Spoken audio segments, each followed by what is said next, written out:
Welcome back to Titles to Titles. We got a very special Saturday night episode with the maestro that everybody's talking about, the man on Twitter.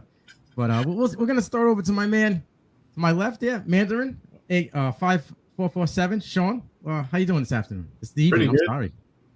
Evening now. Pretty good. Good. And then on the bottom, the man of the hour, Andy Goldstein from Rate My League. How we doing? I'm doing great. I'm very busy this time of the year, but excited to do this. How are you guys? Fantastic. Right now it's prime time. Content's flowing and everybody's putting it out there. So it's right around the corner. A couple of weeks we're gonna have that first game. I know. I always forget. Like the start of training camp is such a breath of fresh air. It just feels great. I love it. How's everything with you? I know, Sean, you just dropped couple of 32 and 32, right? Talk about it real quick. Today was the Dolphins, so it was Chase Edmonds. So essentially, for Andy and anyone who's watching who doesn't know, it's 32 teams in 32 days. So it's your players in that sort of mid-grade, anywhere from round 6 to round 12 or 13. We get one player from each team, and I sort of take an analytical look on whether or not they're worth their ADP and what I project them to do in that particular year. Today was Chase Edmonds. I believe tomorrow is Cordarrelle Patterson. Sorry. But that'll roll on through training camp and the preseason. It's just sort of a way to reach out to the readers and sort of give them my view of what these particular players are. Because we can all argue of Najee Harris or DeAndre Swift. And, from a statistical standpoint, barring injury, they're probably all going to end up within 2 or 3 points per game of each other. And it's not going to win or lose your league. But those middle rounds, I mean, Cooper Kupp was a fourth or fifth round player last year and broke the entire mold for what that would be. So that's the best way, in my experience, of playing fantasy football to get ahead. Love it. Great. Good stuff. If you haven't seen it, get out there and check it out. He's got I think it's like 7 now, 7 articles out there, and each one is just fire. You'll enjoy it. Get out there and get a click on it. Now, man of the hour, Andy. Just real quick, let's start it off with, tell us about yourself and what made you get started into fantasy football.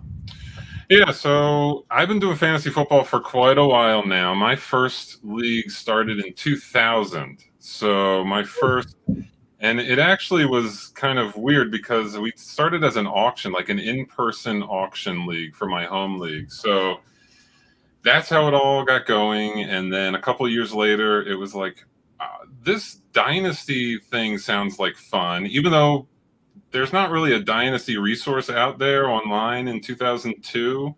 So we were just like, let's just make the league and just you keep all your players. That sounds like fun. But of course, it's like 14 players, and it's basically like a redraft team as a dynasty league. So started with an auction in 2002 for our dynasty league, which continues to this day. I mean, we've kind of modernize the rosters a little bit. We're up to like 20 players now. It's hard though. I'm sure you guys run into this. If you start a league and you try to change any major rules, some people are not going to be okay with that. So it's been a lot of fun, but it's really cool that we've basically gone through, other than Tom Brady, like every other player that we started with in 2002 has retired.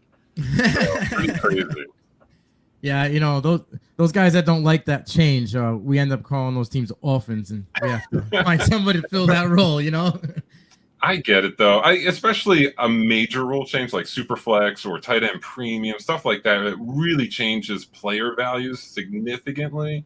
That I get. But yeah, like getting rid of kickers and defenses, stuff like that, whatever. Yeah, I agree with you 100%. Except I have had Justin Tucker for a long time. So it's hard to give up Justin Tucker. That's tough. But he's clutch, Yeah, the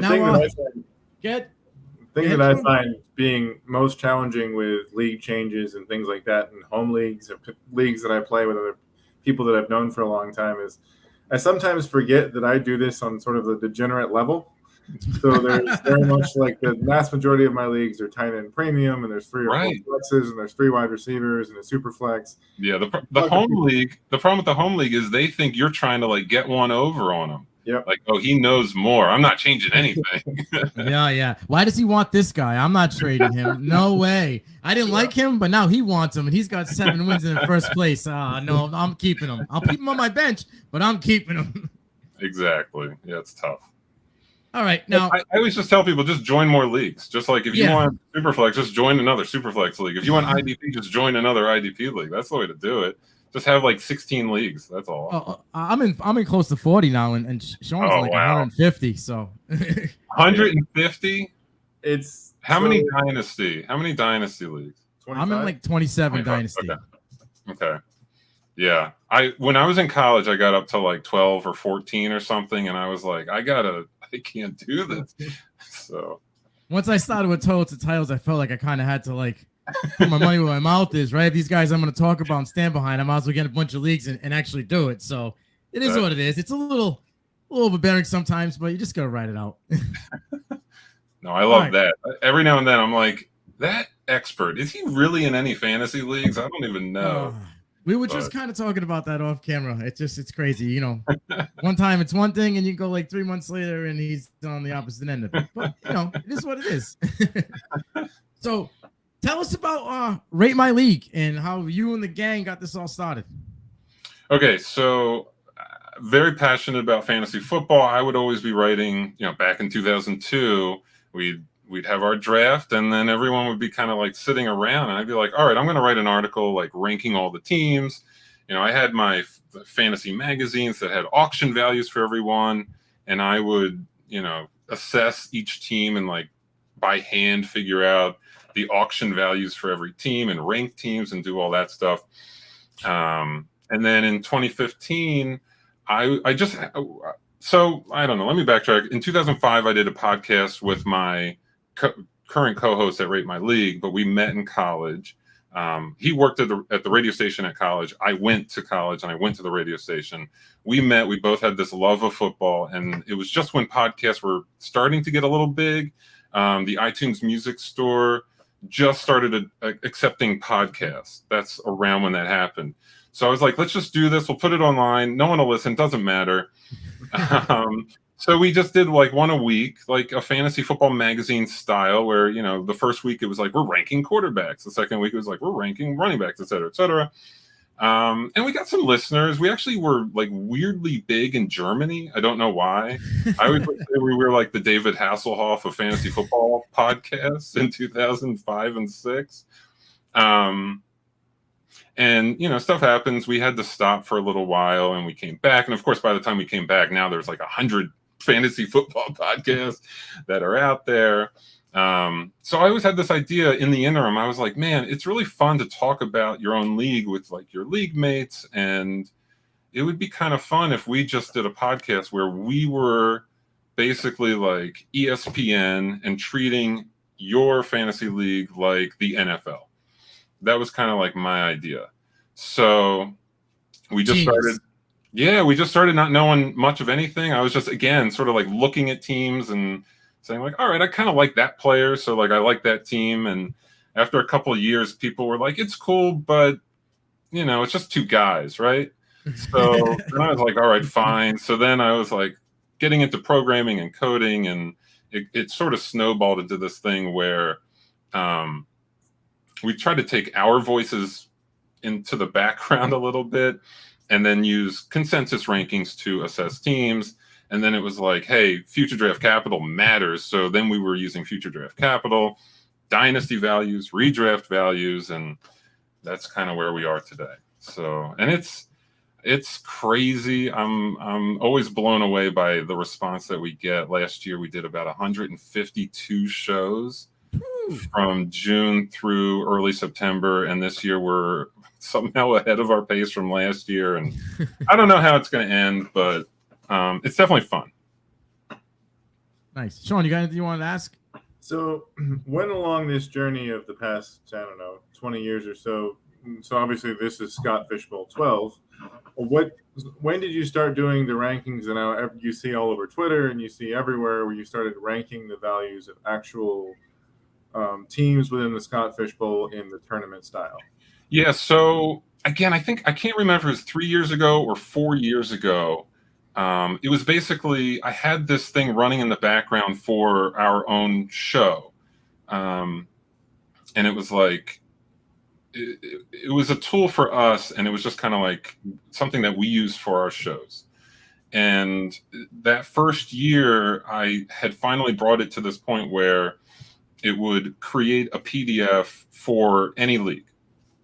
And I just created it not honestly, I think I created it before I even knew what Scott Fishbowl was. For whatever reason, it just wasn't on my radar until probably 3 or 4 years ago. And I think I emailed or sent a Twitter message to Scott just saying, hey, I don't know if this is going to appeal to anyone, but I would love to just sort of like some way for me to like enhance this for people would be for me to like run this tool and just rank all the teams. And I have no idea if it's going to work at all, but it might be fun to try. And of course, Scott is super busy. I don't think he ever got back to me. So I was a little nervous, but I was like, all right, I'm just going to put it out there and no one else notice it. It'll be the silly thing. And it got a big response. And I don't remember if it was the first year I did it or the second year, but one of those first 2 years, Evan Silva retweeted it. And I remember I was just sitting there. I was at work. I was sitting there and I saw Evan Silva retweet it. And I was like, uh-oh, because I had no idea if like my website could even handle that at that point. So it was nuts. But then of course Scott did get back to me eventually. He's like, that was awesome. That was really cool. Thanks for doing that. And again, like I always like to, I know a lot of people are able to give back in special ways like podcasts and do special things for people because of our sort of the whole thing that we do. It's really hard. I can't do a 3,000 person podcast, like ranking teams. Like that's tough. So I just thought this would be a cool way for me to contribute something that maybe makes it a little bit more fun for some people. And I guess that's my hope. So the next question that I would have, and something that's bounced around our own group chat within the Totals of Titles team, is how exactly the algorithm that you use to rate the teams works. Because obviously we've all seen the PDF where each particular team is broken down, and there's a bunch of numbers on it that correspond to dollar values and then actual place within the tournament. If you can give a short explanation as to where you go from 1 to 3,000 and how you actually break that down. Sure, I'll do my best here. So there's also some history. When I did it the first year, I was pretty much using almost exclusively consensus, like expert rankings, and it wasn't so much tailored for Scott Fishbowl. Again, it was kind of like, let's just try this and see if anyone likes it. As the years have gone on, obviously the scoring for Scott Fishbowl has become more and more unique to the point where consensus rankings have become less and less meaningful, I think, for Scott Fishbowl particularly.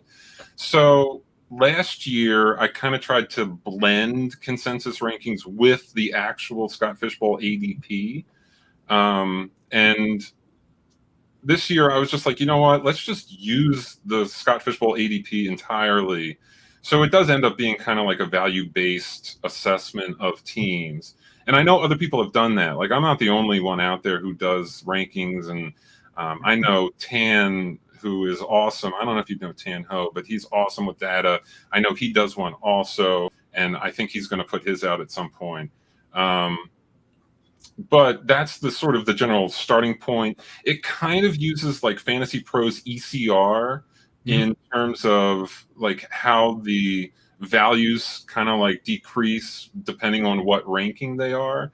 So if you look at something like Keep Trade Cut, if you look at values of players on that, like every player that is in the NFL has some kind of like actual value. And on my system, it's sort of like at some point, there's some point where players just have $0 of value. And like, that's maybe good or maybe bad. I don't know. But at some point, it's like the 20th kicker is just as valuable as like the 80th wide receiver or something, which maybe is right, maybe is wrong, but it's just sort of how it's done. You just made my point without even we'll ask the question later, but I've been saying this forever in the group. Thank you very much.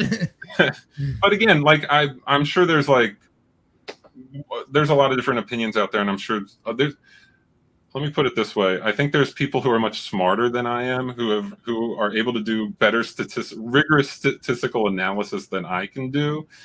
My whole thing is like, I want to keep it fun. And so that's sort of the starting point.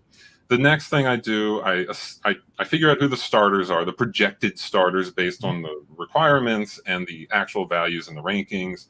And then I give a little bit more weight to the actual projected starters than the whole lineup itself.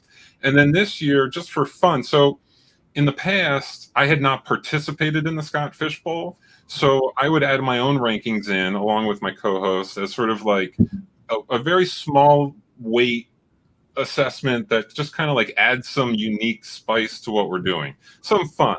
It doesn't really change much at the end because it's such a small weight to everything. But this year was the first year that I actually participated. So I don't know if you've ever seen the meme where it's like Obama putting the medal on Obama, but that's kind of like what I felt like if I was just like using my own rankings and my team was going to do really well with my own rankings, obviously, because I have opinions. So I was just like, I'm going to cut that out. This year, I decided from just being involved with the fantasy community, I know people like talking about stacks and Scott Fish Bowl big tournaments, stacking your quarterback and your wide receiver, quarterback and tight end. We just saw last year that the winner, is his name Hadow, right? The winner had Joe Burrow and Jamar Chase. Yeah. And I think because of that, this season, like even in my number 9, I was a number 9 pick. So the number 9 group chat, my Philadelphia division group chat, like everyone's talking about stacks. So I was like, you know what? I'm going to add a little stack bonus in. So I came up with like, basically I just made a rule. It's like, if the quarterback was ranked in the top 25 and the wide receiver is either top 30, if the wide receiver was top 30, or if a tight end was top 10, I would give some kind of stack bonus for that. And then obviously the better the stack, the higher the bonus. And like Goff and Hawkinson is worth like an extra buck, but like Allen and Diggs is worth like $7 or something like that. So it just kind of goes down. I thought it would be fun. It doesn't change much. I think I went from like 915 to 927 or something like that after the stack. It doesn't matter that much, but it's kind of fun. Did that answer? Well, now I know why my team stinks. It's not going to be, yeah. I mean, I was looking at your teams. If you want to talk about your teams, we can. I can do my bet. Oh, I would love it. My team is terrible, so you can go with Sean first, and then you can rip my team. That's the entire reason that Nino wanted this podcast is he wanted someone to explain to him why he was ranked where he was. So I gotta get the man right. This is going to sound like I'm hedging my bets, but I want to start all of this discussion about actual teams by saying the difference between really good teams, or let me put it a different way. The difference between like a team that's ranked in like the 15th percentile and a team ranked in like the 75th percentile, it's not much. It's just not much. It's like one or two players. Like last year we had the Dobbins injury, right? That happened after the Scott Fish Bowl draft, I think, but before obviously the season started. I mean, that alone could knock you from the 15th percentile, like probably to the 60th or 75th percentile on its own. That's how important in a tournament like this, where one player can just make such a huge difference. Or on the flip side, Jamar Chase was what, like wide receiver 30 something last year in consensus value, and he finished top 5. I mean, that alone, we just saw the winner had Burrow and Chase. Like that one thing can flip it. So I try to, like, anytime I put these rankings out, I always try to say, please take with a grain of salt. This is a very close ranking. There's 3,000 teams. It doesn't take a lot. And most people know what they're doing to a large degree. So that's the first. Anyway, we can talk about your rosters. So Sean did pretty well, right? Mm-hmm. I mean, just looking at it, where you got Justin Fields. So you got Justin Fields at 7.02. Is that right? Yep. Yeah. That's below his where you'd expect to get him. So that's a huge boon, especially when you look at your team. He's your second quarterback. So that's starter value that you're getting. That's at a really good price point. And the other guy was Christian Watson, who you got at a really good price. He doesn't help quite as much, obviously, because it's only a couple bucks there. And if we reassess today, I'm not sure if he would be worth $2 anymore. But that's how it goes. So that's those are the two like sort of big things. And you didn't have any major reaches in your starting lineup for sure. You can argue Boyd was a little bit of a reach there at 11.02, and Cole Kmet was a little bit of a reach at 8.11, but neither of those were major reaches. And even like Cole Kmet in a tight end premium setup, if you're going to reach on a tight end at that point a little bit, I don't think bully tight end, right? I don't think that's as problematic. So yeah, I mean it's a good team. If I'm on the flip side, like if I had a team that was ranked really poorly, what I would be saying was, look at all these boring, chalky drafts where people are not willing to take any risks. And oh yeah, they score well in the Rate My League rankings, but what boring rosters, because everything is just like, oh, you looked at the top 10 available players and you took one. Congratulations, like you did great. So I don't know. The one thing I've said to just about anyone I've talked to about my Scott Fishbowl draft is my particular division was very chalky for the first 9 or 10 rounds. Like it just seemed like everything, when you do mock drafts, like everything had sort of fallen the way that you expected it to. Cole Kmet was the one guy that I reached on because the industry as a whole is very high on him. He is one of those guys that's going up rapidly, whether it be due to circumstance or talent or opportunity, whatever that might be. But I would assume that the majority of the people in my division did relatively well. Now, the other thing that I did was I stacked both of my starting quarterbacks with their tight end, who were both tight end 10-ish. I don't know if Cole Kmet is 10 or 11. Yeah, he didn't qualify quite. He's tight end 13 in the Scott Fishbowl ADP, but you did get a sack bonus for Dallas Goedert. So Hurts and Goddard worked for you. But that's my thing. I've openly said that I don't believe my team can win the entire tournament, but I do believe it is a team constructed that can win the division. And I think you're second in the division, or according to the rankings, you're second. So that's pretty good. Okay, Nino. Okay, I'm ready. All right. So yeah, there's a lot of blue on on the right here, and the only player in the yellow category is Cade Otton, who doesn't have any value anyway. So I applaud you for going for your guys.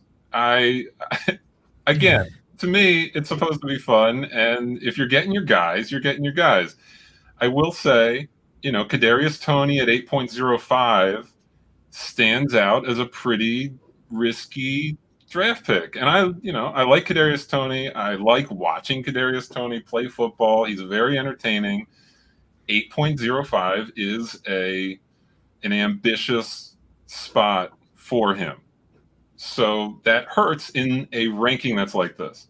Waddle, a little bit of a reach. You unfortunately did a little bit of a reach on that's interesting that you both got Christian Watson, right?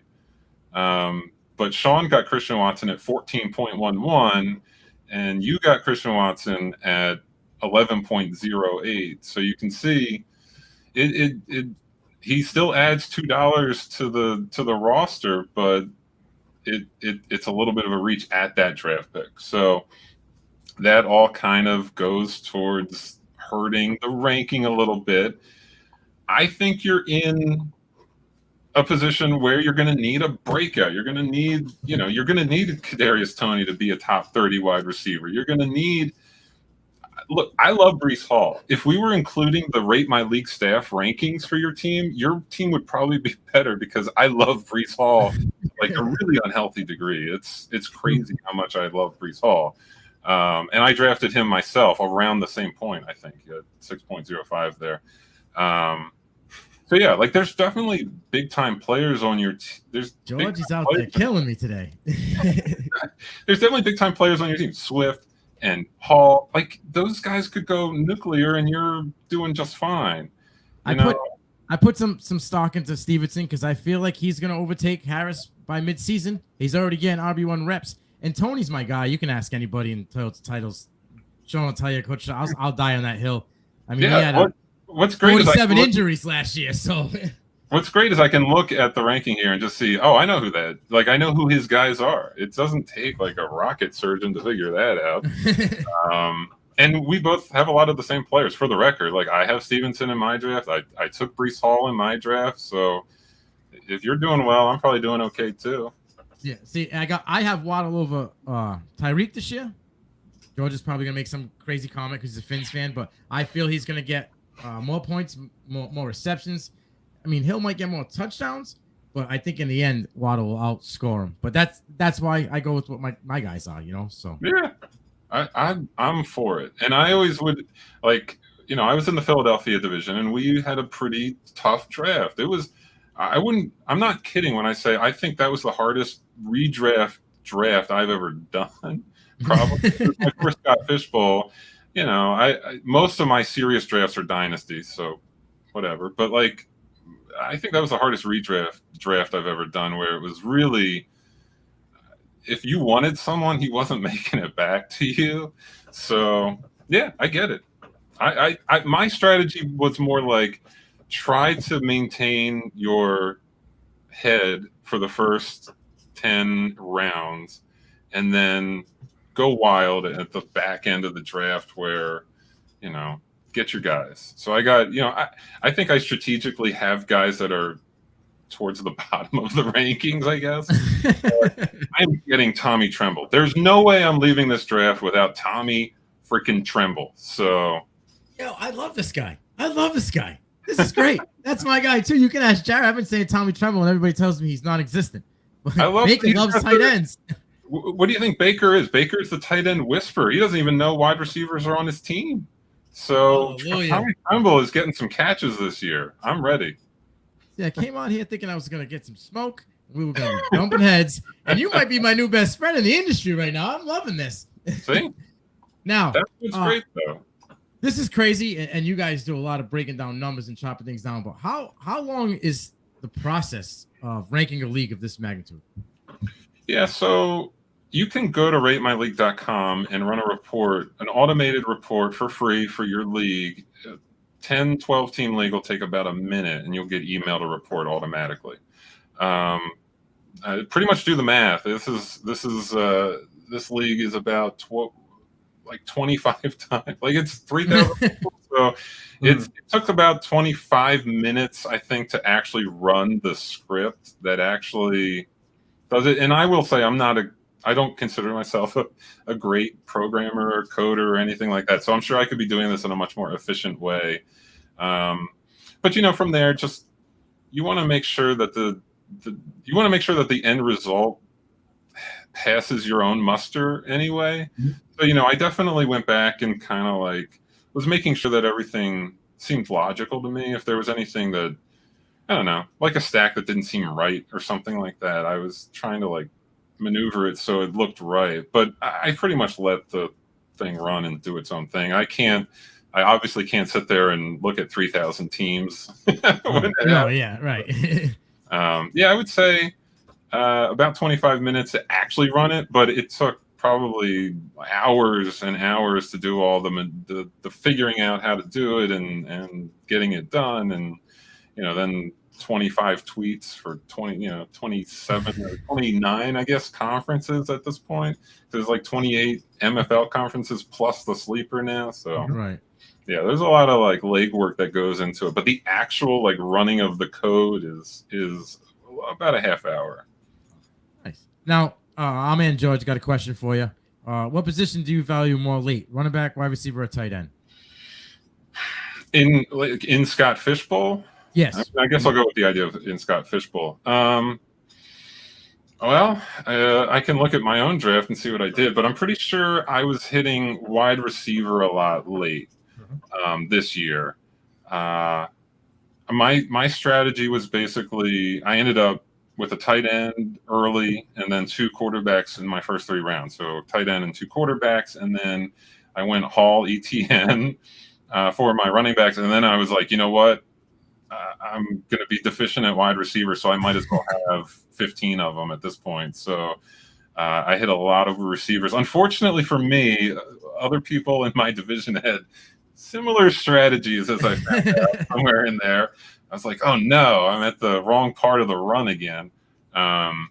So, you try to, I think my strategy mostly when we really got towards the back end of the draft was more just like, if you see other people taking a bunch of running backs, then go wide receivers. See people taking a bunch of wide receivers, go running back or, tight end or switch it up so you're not just always at the end of a tier, pretty much. And those runs. Mm-hmm.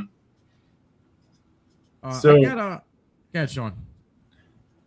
Yeah, because there does seem to be. So you look at all these teams via the Spike Week app, and you can see all the various colors and everything color corresponds to a particular position.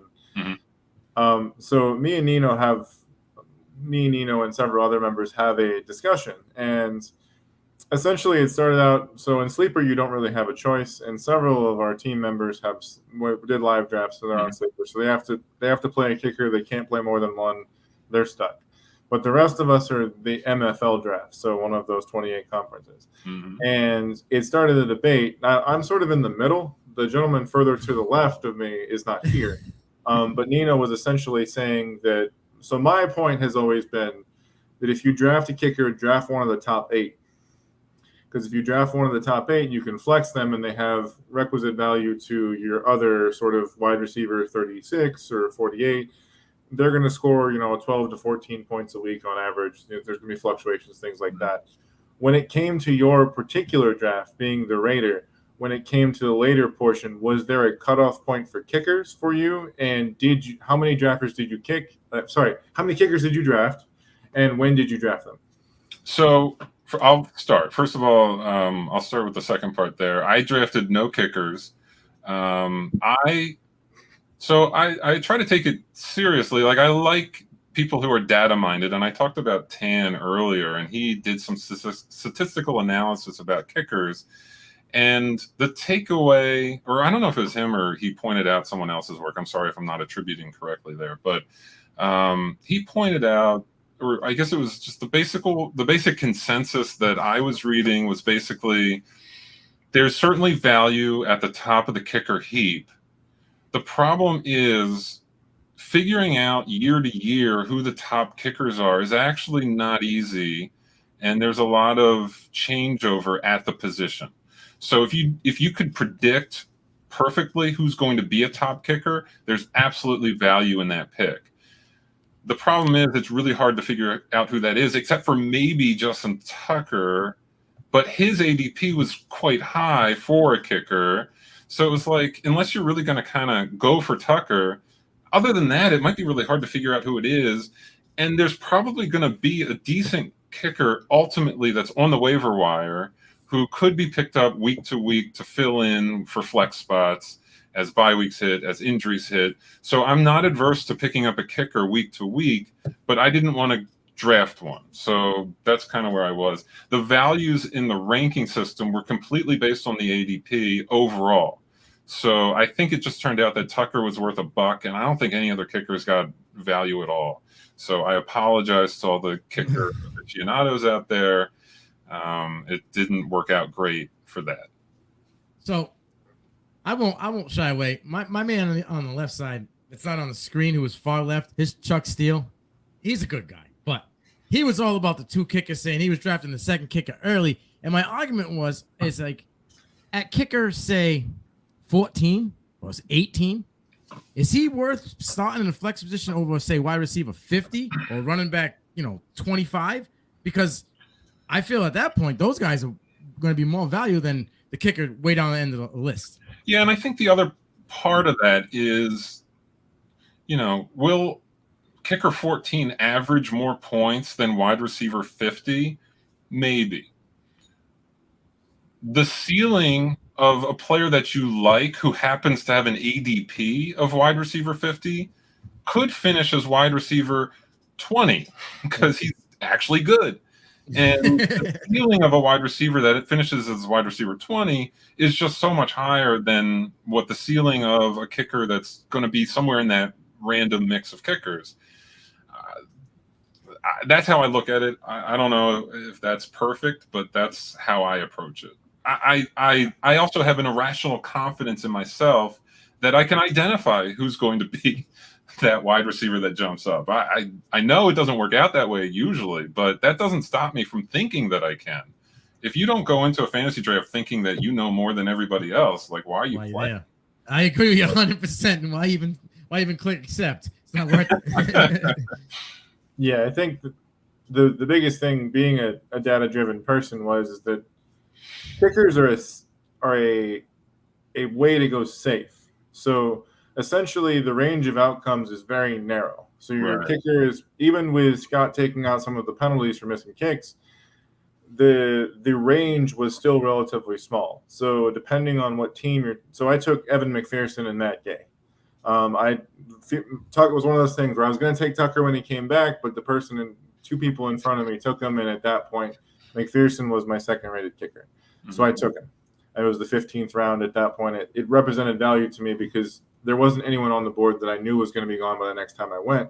Mm-hmm. But for anyone who's sort of looking at their own draft, I would say that the biggest thing is with kickers, and there will be several people on Twitter who will disagree with me, the range of outcomes is relatively small, but the safety is, especially in a GPP that eliminates the bottom percentages, is that they're more likely to score points when you get into the playoffs, especially in week 14, where it seems like a third of the league is on bye and a third of the players that actually matter are on bye.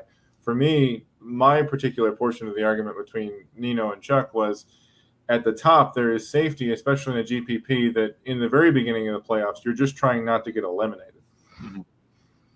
Yeah, and I think the counterpoint from my perspective would be, what's the percentage chance that the kicker you took in round 15 is going to be better than the kicker that I pick up in week 6 off of the waiver wire?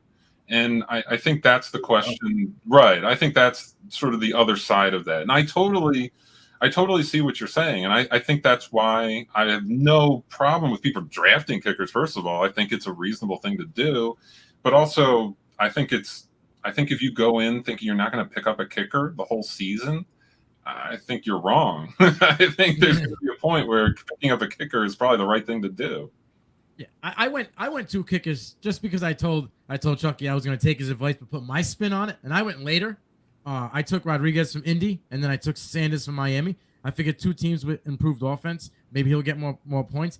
But there was like an odd run in kickers, and once you get past a certain, like I say, after you get past like maybe 7, the drop off is maybe 9. The drop off is substantial, and I'm not wasting a pick on a guy who can get me, 15 or 12 a game on a kicker that you might get 4 because they can't get inside, the 40. I just want to state this is the most I've talked about kickers in my 20 years of fantasy football, and it's kind of, it hurts my soul a little bit. I apologize. It's okay. Like, I know we have to. I get it. It still hurts a little. That's all. We were gonna do a special little 15-minute episode, me and Sean, about it, but I figured since we had you on and it's Scott Fish, we might as well get the maestro's opinion about everything. Now, I got one more question. Have you studied how teams that were ranked high ended up doing at the end of each year? So 2 years ago I did, and I was very disappointed with the statistical results. There was like a very weak correlation. I wasn't super happy with it. But it's also, I will state, I've changed, of course. So 2 years ago, I was using just my own, well, not my own, but like consensus rankings, and not really, other than quarterbacks, I wasn't doing much to account for Scott Fishbowl. Last year, I kind of blended the two a little bit, and this year I switched over to full Scott Fishbowl ADP. I will state that I did get a tweet from someone, Unnecessary Roughness, his Twitter. I retweeted it. So if you go to my Twitter account, @RateMyLeague, you can see it. It's from the 27th. He actually did a statistical analysis from last year that kind of grouped all the teams into bins in according to their team score. So like teams ranked between 0 and 1, then 1 and 2, 2 and 3, 3 and 4, all the way to 9 and 10. And there is a pretty strong link between the team score last year and the percentage chance or the probability of being in the top half of the field. That said, you're still talking about a range that's from like 30 to 65. So it doesn't mean you're out of it unless you really. I will say it's like if you were ranked from like 0 to 2 as a team score, you were pretty much out of it. And if you were ranked 9 to 10, you were at a 65% chance of finishing in the top half, which I think is a pretty good mark. But again, we've changed this year to being all Scott Fishbowl ADP, so we'll see. I'm excited to see how it all works out. I try to tell people, and I'm not just saying this to like hedge my bets, but I hope people have fun with it. And it's fun to get the responses from people who are like, well, you ranked my team as like one of the worst, but it's still cool to look at. It's fun, and I can't wait to like prove it wrong. That to me is like the best response. I love seeing that because that's how I feel. Like I've run my own leagues through the algorithm, and it's like you're 11th place. I'm like, screw you. Who wrote this? Terrible. Which is why I put the helmet stickers in, and if you were in the bottom 5% of teams, you got the RML stink sticker. So, which is fun. Like that's to me is the whole thing. Like if you're in the bottom 5% of teams, then you should think this whole thing is stupid, and you're going to do way better than that. So I just hope people had fun with it more than they get ticked off by it. George, when my guys blow up and actually exceed ADP, you are going to be crying. And I don't want to hear. I'm going to take the higher approach, and I'm not even going to rub it in. Maybe once or twice. But you wait, my friend. I came into this episode, like I said, I told Sean in the chat, I was ready for all the smoke. I said, who ranks this? I'm going to go find this guy. And he linked me to you, and I'm like, you know what? Let's see. Leaving this, I have a lot of respect for you. And I feel we got a lot of things in common. So there you go. Like we'll be more in touch with each other. Now, we got the slowest slow draft possible going right now. Probably slower than some Scott Fishbowl drafts for Toilets and Titles. Okay. I would love at the end to maybe link up with you and you guys kind of break us down because it would be cool to see. Absolutely. Yeah, can do. That's what we do. I'll fit you into the schedule somewhere. It's getting kind of hard. But we're having fun with it. I can't. It's funny is we've done nothing but dynasty leagues so far. So now we're going to start to see some of the redraft leagues, the early redraft leagues. We're going to start to see, and that's always a little bit of a change of pace for us. So that's fun. Cool. Sean, anything else you want to ask him while we got him here?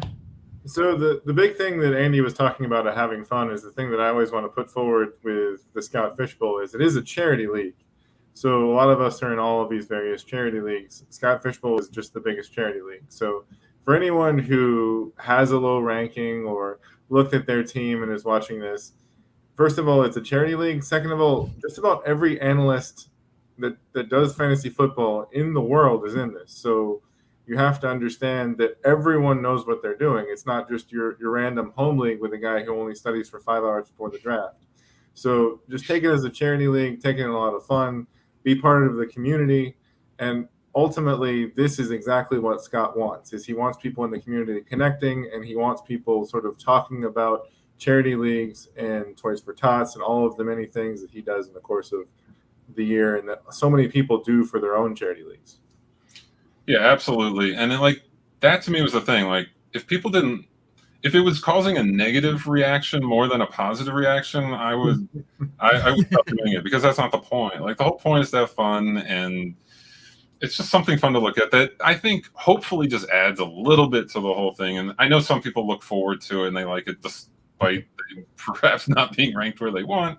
So I think it's great.